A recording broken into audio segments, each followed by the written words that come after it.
Alright guys, so now that we have the bullet node sprite set up, let's go ahead and actually fire it. And of course, when are we going to be firing it?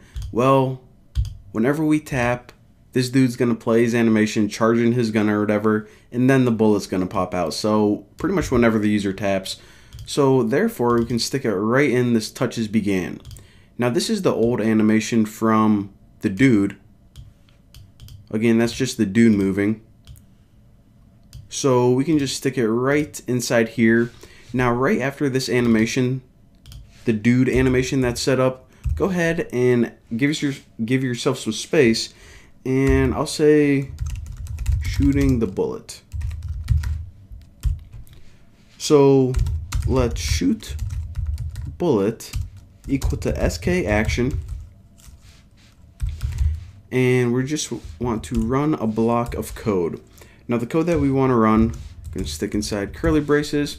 So what do you want to do to shoot the bullet? Well, the first thing we need is just a reference to that bullet node. So let bullet node equal self.create bullet node.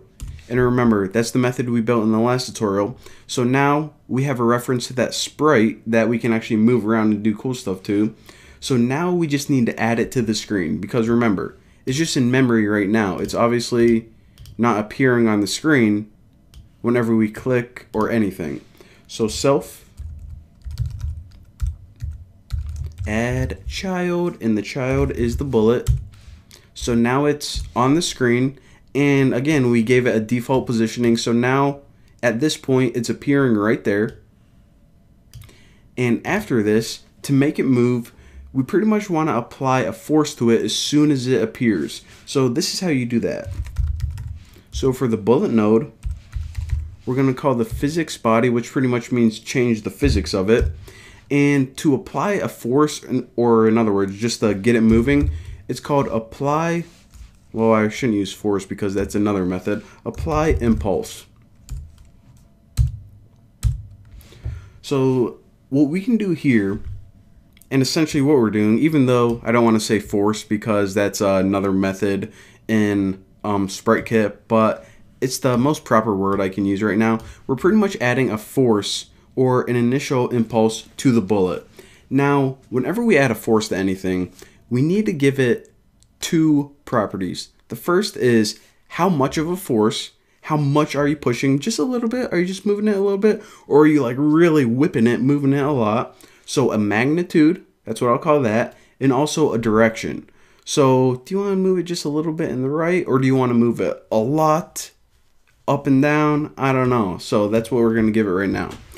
Now the impulse is actually a CG vector, and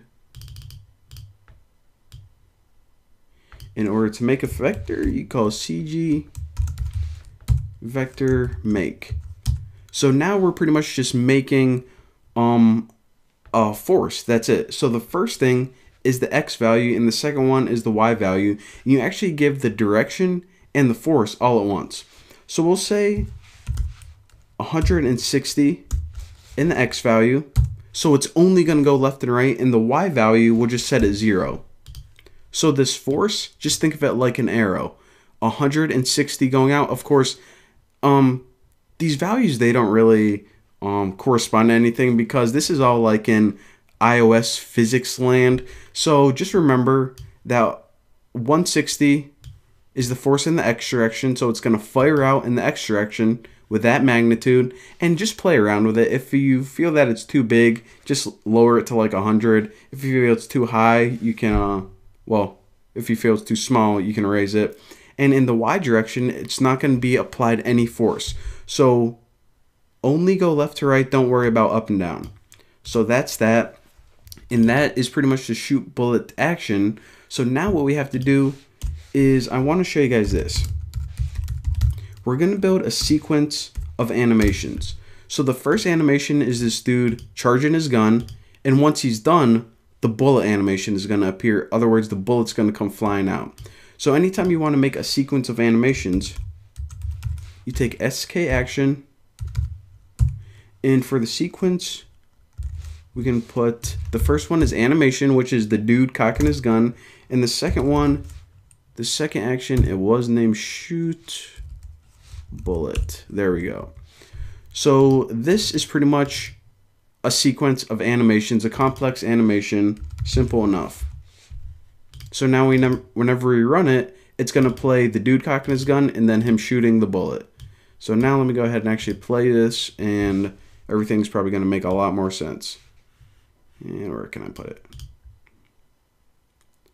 Alright, now take note of this. Whenever I click, he's going to cock his gun, and then a bullet's going to come flying out. Cock his gun, bullet comes flying out, and alright, might have to move that bullet up a little bit, maybe to the left, but you know, it's good enough.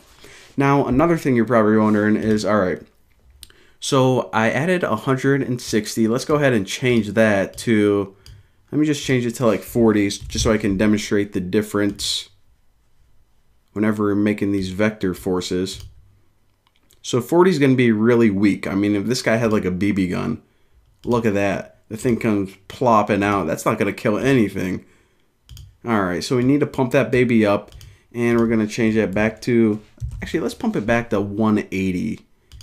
So now he has a really powerful gun. And you're probably wondering, alright, well, we didn't apply any force in the Y direction, no up and down force, so why is this bullet kind of feeling the effects of gravity if we didn't apply any one manually?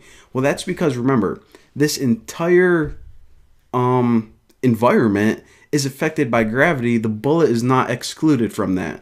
So even though we didn't apply any impulse or downward or upward force, this bullet sprite is still affected by gravity, and that's just part of Sprite Kit. Whenever we create sprites, you know, there you go. So looking pretty good. The bullet is now flying across the screen. And again, if you want to change a force or anything like that, that is how you do it. But yeah, that is pretty much that. So in the next tutorial, we got to start killing some enemies. So I'll see you guys then.